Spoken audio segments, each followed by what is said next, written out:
preparation we saw in that game one. What are they going to do in terms of their draft? It's very similar to game one so far. We have the Zaya separated from the Recon. The Lovers duo having a bit of a spat right now. We're going to lock in that champion. He got the player of the game on in game one. Certainly will. It's his namesake. We'll go for it anyway. Leanne answers with a mirror matchup. So far, we're pretty much seeing the exact same draft as the previous game. There it is. The Jack's locked in as well. This is pick for pick, exactly the same so far. There's Angels, Ari. Both teams saying, look, we liked how the draft went last time. It was more about execution. I think that makes a lot of sense considering that the game was very back and forth. I think both teams can kind of look at those games and say, oh, you know, maybe if we just did this thing differently. Maybe if, say, RearAtom didn't make that, you know, that awkward play towards topside just after they'd taken Herald. Maybe that works out differently. And Q can start snowballing through side lanes harder than he did in that game one. So RNG walked away with the win, so they'll feel happy with that one. Now they're going to start banning out some of the champions which can pin Ari back in lane. So that's probably going to be the LeBlanc banned away as well in the second ban. RA banning away the Cannon and the Scion last time in this second round rotation. So Lysandra taken off the board. And I believe it was LeBlanc. Yes. In the previous game. And this, yeah, I think we'll see. We'll see if they're going to go for the same. No, taking Strive Silas off the board instead. So not liking that matchup from the previous game. You see RA still grins on the faces despite that loss, despite just being knocked out of playoffs. They're coming in feeling good into game two. Yeah.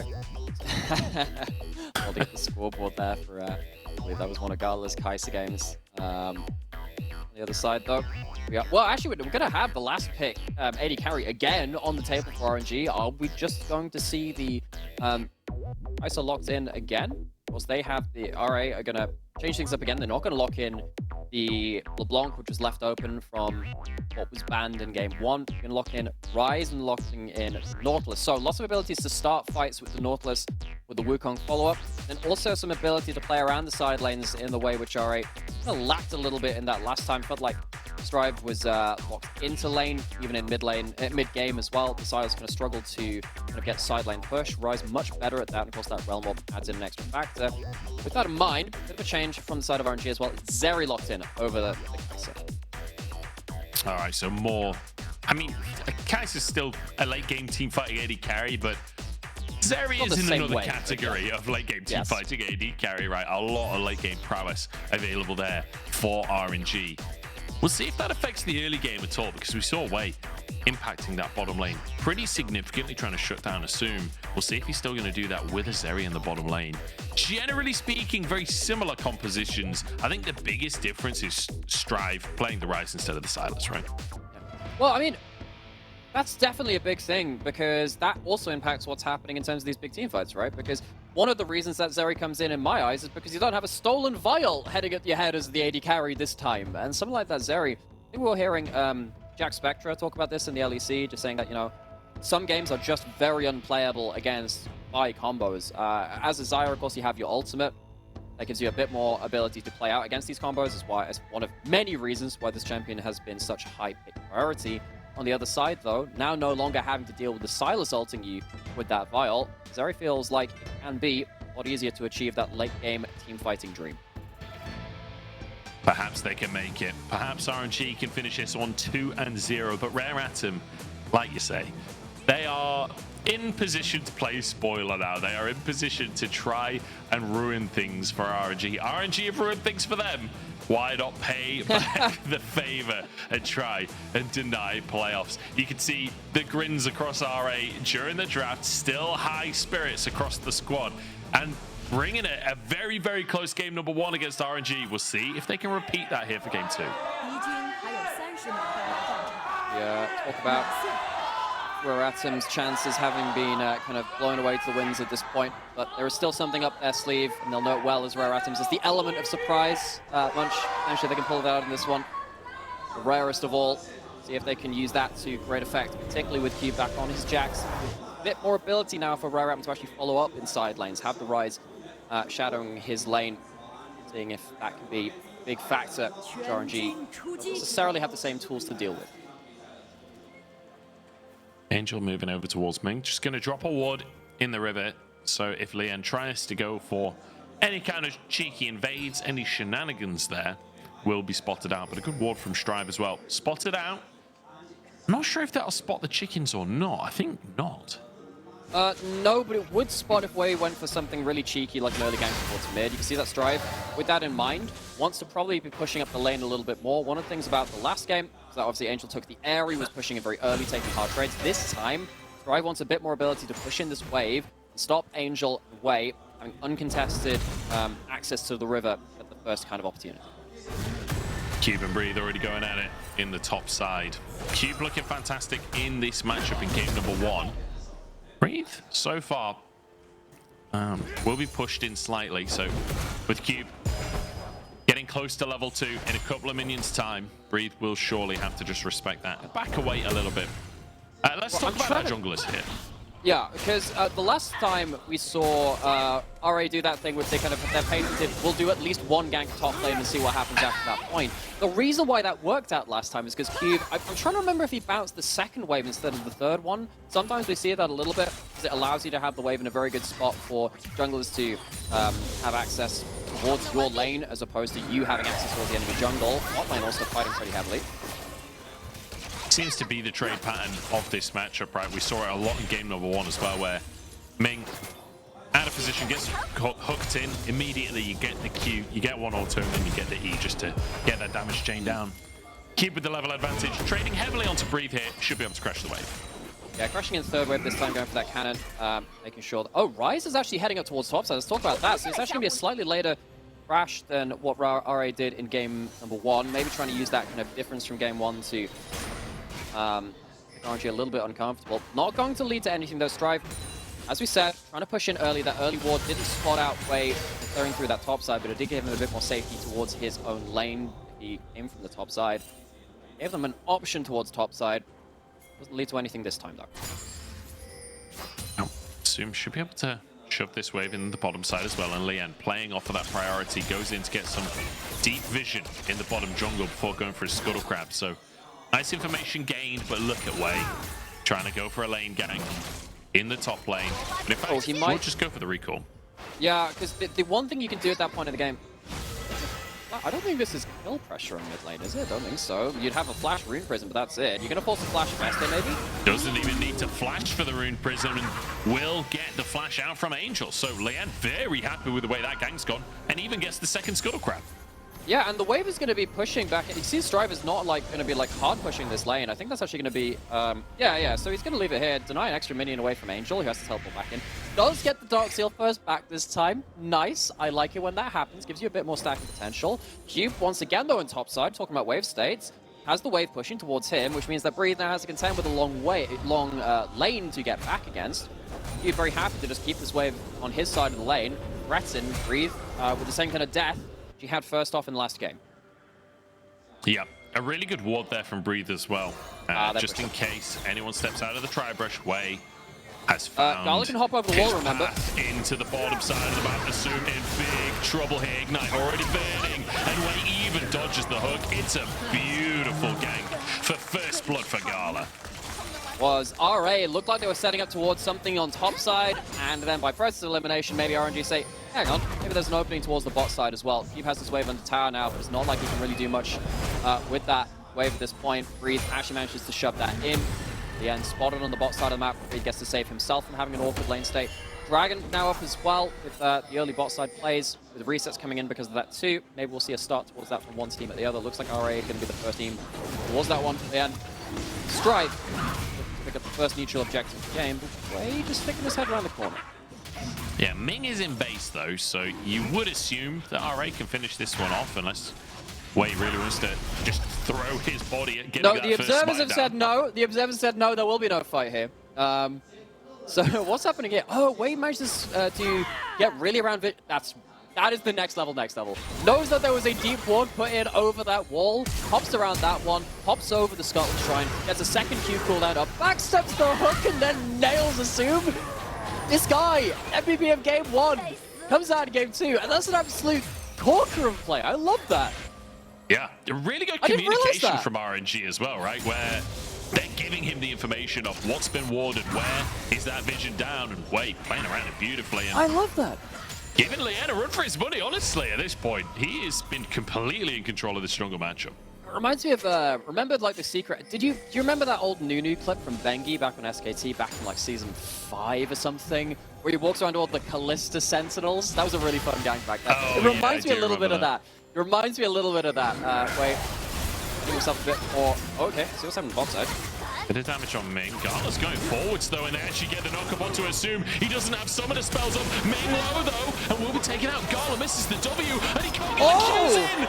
It's a complete fumble from RNG, but beautiful 2v2 from RA. Huge turnaround from the Sire Nautilus, and Gala whiffs the W, whiffs a couple of autos in there as well. Southwind playing blocker after the piercing shots have gone down from the spark surge of that E. Now, big goal over towards that Xayah. And, you know, we're talking about game 1 being a pretty close affair, pretty back and forth. Giving over 2 kills to a bot lane like this, that can really be scary. How did this start off? Started off with a hook and a blade caller. With those big cooldowns down, you can probably see the angle where Ari wants to play through this, right? The piercing shots go down. Gala flashes on top of Assume, but just flashes over him, so the auto attack misses. Yeah, Zeri can miss auto attacks. Big thing, by the way. The kill goes the other way. Certainly does now. Both maybe needs to get into like maybe we need like aiming tool or something like that. Like you know, like a lot of like something like Valorant has like the aim practice tool. Maybe we need that for like specifically Zeri. Hey, I mean, practice tool does exist in League of Legends. True. I don't know what else you can do aside from set up a bunch of dummies and queue them. Certainly an option. I don't know if Gala's going to go for that. I feel like generally Gala's mechanics pretty on point. Yes, he's actually been pretty good, but that was just a little awkward. Oh. But I feel like everywhere Lian goes across the course of this series, Wei is there. Wei, he's read the Lian playbook, and he's just currently flipping from page to page, figuring out, okay, it's 8 minutes in game 2 of a series in Lian's Wukong. Here's what he's going to do. It just seems to know exactly every play. Well, is it like a choose your own adventure book? Is it got like a certain genre for it? Because right now it seems like it's a nautical tale of Bilgewater Rise and Nautilus in the mid lane. I'm going to be honest, it feels like, at least for Lian, it's a horror book. It's jump scares galore because Wei just keeps on hopping out of nowhere. Speaking of though, Lian does manage to get this Herald. This is exactly what happened in game number 1 as well, where Lian just gets the solo Herald. But the last time, Cupid already got a lead on that top side, had a CS advantage, had the kill, and had a much more ability to kind of play around their Jax. Looks like that maybe they're looking towards lane instead. RNG, a lot of members on bot side, a lot of vision on bot side. Alright, this jungle is not yours right now, and you can see the hesitation, the back steps, before they head into their own jungle. Maybe trying to use that clone, the warrior trickster, disengage. Doesn't have to at this point. They spot RNG heading out of the bushes. Yeah, I think they suspected something was going on because RNG did a very similar play in the previous game, but Wei manages to steal away the big chicken. He did this to the blue buff in the previous game as well, hiding in Fog of War, then zips in to steal the kill. And that's just insult to injury. Yeah, I don't know what else to say about that. Wei, he's been reading up on. It reminds me of the, you know, that Monty Python skit. Might be a bit of a deep cut. You know, the one is like, how not to be seen, and it's kind of this whole thing about like choosing very obvious hiding places. Wei is like taken. He's graduated that class with flying clothes, not like not one. Strive now in a bit of danger in this mid lane. Might have to blow the flash. A bit of danger. He is done. So look at the combo onto him. Although he does walk away with his life for the time being. Lian trying to finish off Wei. The Cyclone denies the Q. Lian low. Strive TP's out. Not Dunzo after all.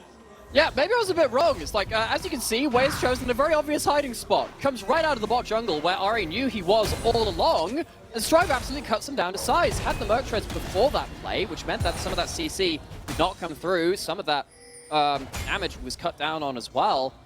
Lian gets another kill, in one of these early games. I like the initial attempt. It's just the damage not quite there in terms of the calculation. Tenacity very, very big as well. Lian, perfect place at the perfect time. That's the disengage. Cyclone ultimate leads to the kill. Fantastic stuff coming out from Lian, coming out from RA, and now this time Herald comes down in the mid lane. I was going to say Stripe's going to be there to get the gold, but no, it's all of the gold going to Leon once again. Wait, that happened last game too. Yeah, at least this time it's 2 plays instead of just the 1. So silver linings, and off the back of a positive previous play, it does mean that this time RA have a gold lead in the early game. I think the gold lead was similar in the previous game, just in favor of RNG. This time RA in control with 2 Drakes as well. Yeah, and compared to the last game, the Jax is not, running over his top lane matchup as well. Ended up taking that tower solo, actually. Remember, Breathe kind of felt like he was forced to kind of come down and join the group in around second Dragon, I believe it was. And then Q kind of took this tower solo after that point. So, very interested to see now what Rare Atom are going to do around this topside matchup. Is not going nearly as favorably as they had expected for game 1. Angel is making a play towards this topside, all just coming off the cooldown. You see that. Given the lack of information about where mid laners are, Cube backs off. Breathe following the wave, a dangerous spot for the Jax.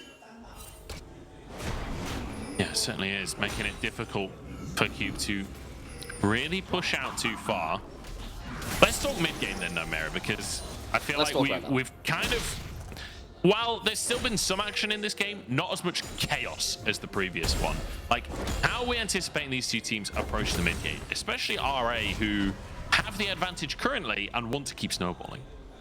A lot of this is about vision control, particularly when you have big engaged supports. We haven't had that Brawler Spring, of course, but we've had them for the last number of years. I'm sure you'll remember how these plays out. You get Fog of War, you get very, very dangerous at that point, especially with the REVI on one side and North's on the other. I think RA, they're the ones which need to be kind of securing vision. They want to be really pushing in around something like a Jax and then looking maybe for something like a Rise. It's one of the set plays you see on Rise, where you kind of shadow a lane as opposed to sonicking a mid lanes. But yeah, you see that Rise with the ult allows you to kind of just back up one of these lanes, which can get a bit more contentious. That's what I want to see from them. I'm going to be honest, I didn't even get the Sonic reference for a second there. I thought you were talking about Shadow? Lee Sin's Q. Like Shadow a lane, Sonic a lane. Yeah, I get it now. Got to really knuckle down in the hard situations. Yeah, I'll work on it next time. I'll workshop it. I mean, look, sometimes you flip a coin for a joke, and this one was definitely a tails. Big play in the top side is Strive and moving in way. Hanging around, though. This would be 2v3, but there's a tower in play for RNG. Surely RA just have to back away. Yeah, it's got a bit egg-shaped. I want to see a doctor about that one. RNG going towards the top side. They don't have the vision for this. Ming will be able to just skip away. The Cyclone blown there by Lien, but won't find the play. I feel like this was a lot committed from RA to try and make this play happen, because in the meantime, Gala's just free pushing in the bottom lane. Yeah, I think, this is the kind of play that we wanted to see, right? Them kind of going towards another lane, kind of collapsing on a pushing lane like Cubes, but they can't force the play, and they didn't have something like a Herald to chuck in that lane either, because the second one's not just spawn. RNG, by pure fact that nothing has happened, end up winning because, as you said, they're farming more lanes. They've got more people in other areas of the map. Gala walks away, thinking like a free lane of farm for a little bit, with no threat on his lane. Yeah, fantastic stuff for Gala. Got himself those 2 plates. Farm just about even between the 2 AD carries, but Zeri gonna be wanting to just play for the late game if you can. Shield bow now online with a Zeal on top of it as well, so big recall there for the likes of Gala. Next ring, not up for another 2 minutes.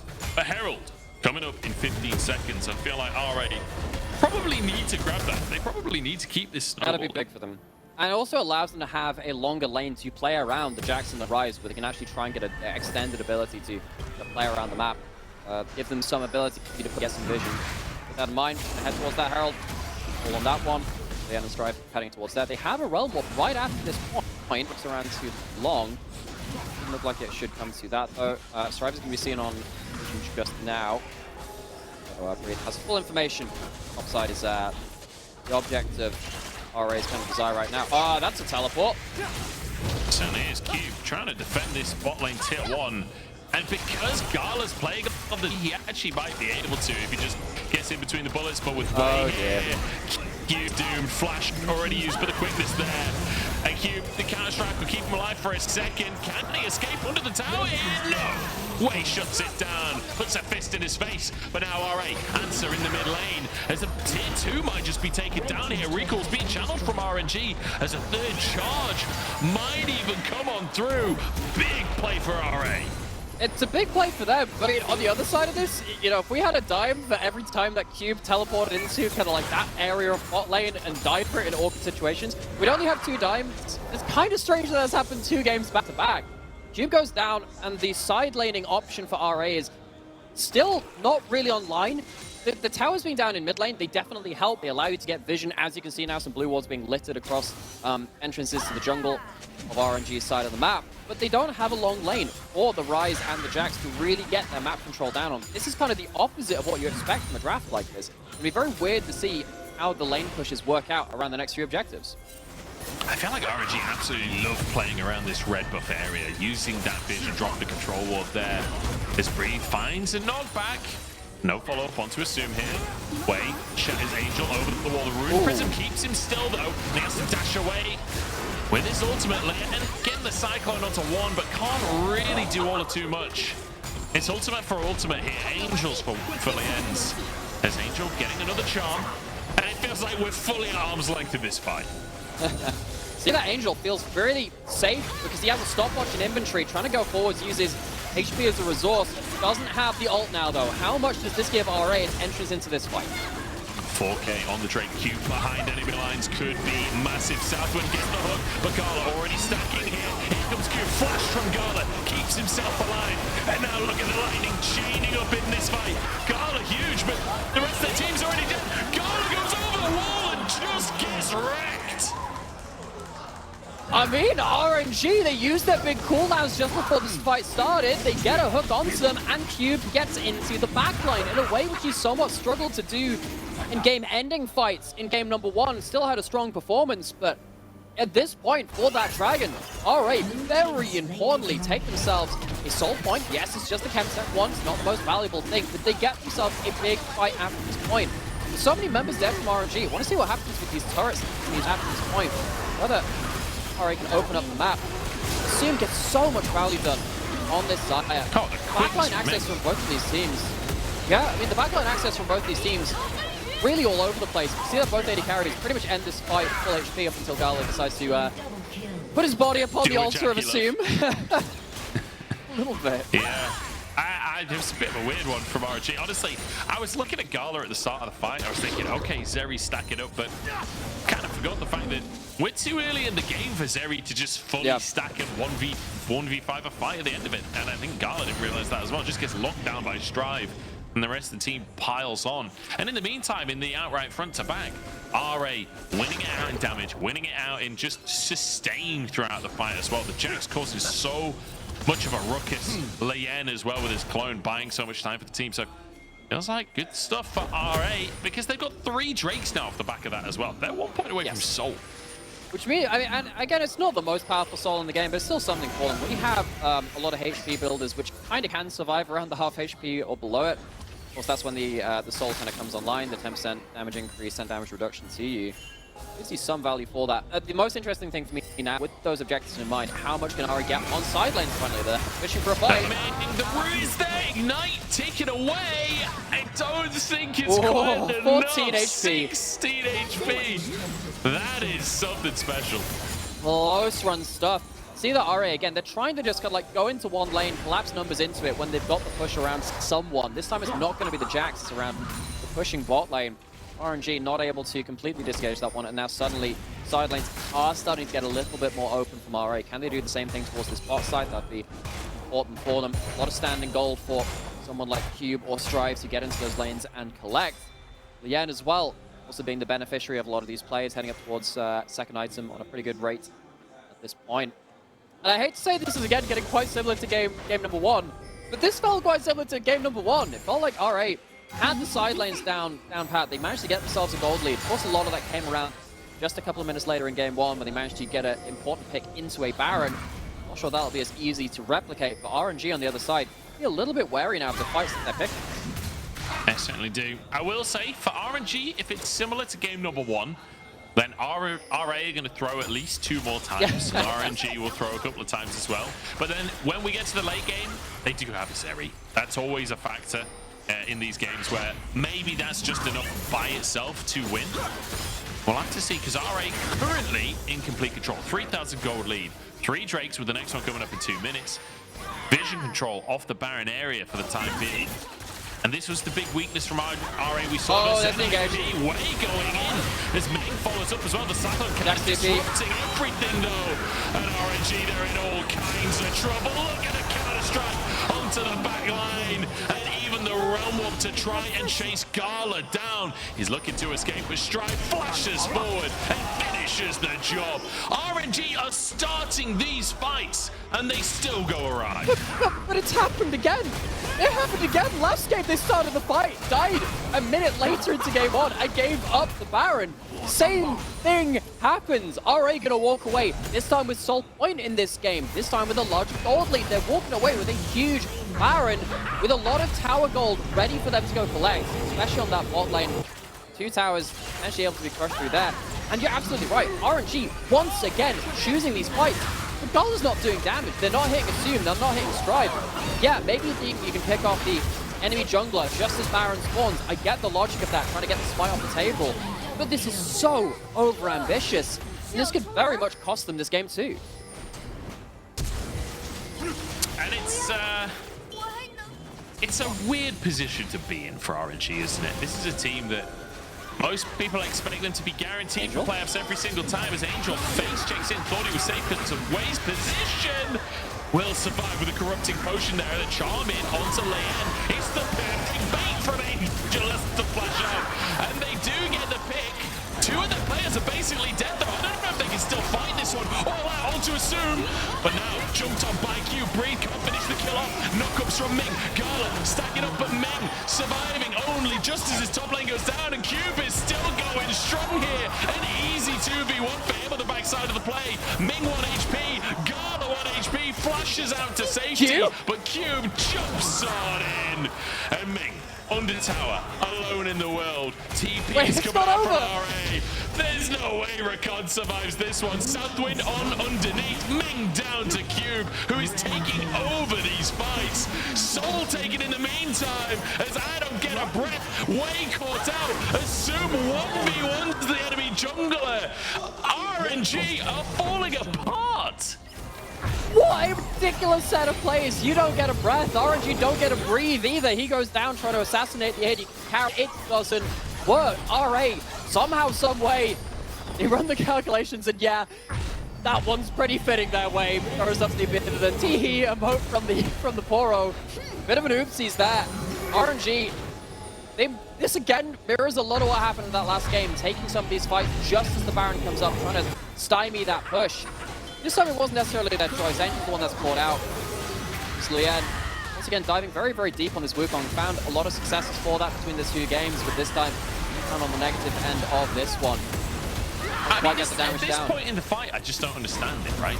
You got your pick. You're now opting into a 3v4. Exactly, and maybe they think, hey, if we get the plays at this point, they don't get to play around their Baron buff. They've already got the soul up on the table now. Now is the time to fight more than any. But you're playing as champions which do really well in extended fights, particularly when Ryze gets a lot of extra move speed. Jax, of course, with very low Q cooldown, gets to like this, and it's the bonk power again, the power of the bonk. You might have to pull that out again, though. Play on the top side from RNG. Okay, pick onto Lian. Cube gets a stun onto a few people, but Gala has the damage to finish this one off. Still surviving on the backside. Oh my word! No Jax to stop him. How on earth have they found this opportunity? Double kill for Cube. Strive left alone in the world. And RNG, it turns out they just wanted Elder Dragon on the map. The previous fight, it was all a cunning ruse. Yeah, you know, at this point, I'm willing to say no art is original, life is all predetermined, everything runs by a script. Because this, again, feels exactly the same as game 1, but RNG get a clean ace in this time of asking against that Soul. And you're right, that Soul wasn't really saving or winning the fight for Rare Adam, and now the Elder is on the table. RNG claw back a lot of gold, they claw back some turrets, and going into this fight, what are you doing at this point? You're not in range. Or your Ryze Realm Warp. If you're pushing in, you have to be ready to instantly respond. Strive gets there fairly quickly, but it's just not at the right timing. Gets there 4 or 5 seconds earlier. Maybe Strive can be the difference in damage that they lacked in this play. Does not work out for them in this case. Gala gets to survive finally as well. On this area, he's going to continue to get stronger and stronger. What the heck's happened here? Angel has to ults away from playing that bot every side. time we go in a replay, shenanigans occur. I have no idea what happened. Yeah. I will say, the fact that Gala barely survived in such a one-sided fight says everything about trying to play AD carry in this game. Like, Gala now 5-4, he's on 3.5 items, and by the looks of things, headed towards a Bloodthirster, I would assume, there, as his fourth item. I need to cut you off. The most important thing in this game has just happened. Angel has picked up a Medro Soul Stealer. He's upgraded the Dark Seal. After the craziness the last few fights, he goes, all right, I'll take that momentary increase in power. 3 items on the RE, one of them significantly cheaper than the others. Just had to mention that. I mean, honestly, it could be more than momentary if this next fight goes well for RNG. Like, with the way that this game and this series has been going, I kind of like it. I kind of like saying, look, I'm willing to gamble on the next fight. If we win it, we win the game. If we lose it, almost it's like doomed. this champion is a kill and gets high kill participate. What does that work towards? Oh, it's like you're not going to lose Medro stacks. This is crazy. This item's actually really good on this champion, folks. This could actually be very important if you get another high kill fight where you're the one walking away with it. Even if it is just 5 assists, that's 10 stacks. Gets you a huge amount of AP on that item, which could be the difference maker in the fight after that point. Rare Adam RNG, they have been fighting all game long, particularly with the low-ranged top laners and jungles and supports in this game as well. If you are one of these ranged backliners that gets to escape that initial engage, very, very important that you have the damage to bring to bear. Now we're looking at this vision kind of put across the map. RNG safe in their own jungle, but haven't really got the vision to push outside of it right now. Baron has respawned. Rare Adam, I have to imagine that's where they're going towards it. They do actually have Baron damage and the people to tank. But this time around, RNG in the area. No free Barons taken as Way could get over that wall and try for a smite fight. Are we really good at 50-50 this? I guess not, because Assume one-shots it. Now the fight ensues as RNG trying to peel back, breathe on the front line here, and they've got good damage. Gala surviving for the time being as Strife gets onto the backside. Lian over the wall as well. Strife flashes out safety. Lian getting onto Gala here. Gala. RNG forced back. It's a good charm, though, to keep Gala alive as he's forced into Lian, but nearly finishes the kill. Gala still going strong. Laser across the squad. But outside of Gala, RA have just won the fight. Yeah, and somehow on the bot side of that fight, Angel doesn't manage to get away from Cube and dies as well. Was trying to think recall and then teleport back in, gets caught out. Now Gala, similar situation, he is dead to rights. Taking down a 4th kill. No way is this the end of the game. Just gonna end the game. I can't believe this game has been wacky, to say the very least. And RA, after being knocked out of playoffs in game number 1, they want revenge against RNG. They want to deny entry into playoffs from the boys in gold. RA take game 2 and play spoiler.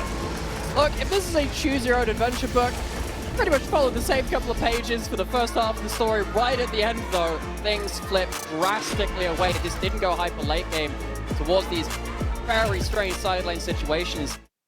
Second spawn of that Baron was enough to seal out this game for Rare Adam somehow, some way. And dare I say it, maybe the pressure off their shoulders adds into that. It felt like they were much less desperate heading around their side lanes. Strange teleports from someone like Cube kind of getting him killed in the weirdest of situations.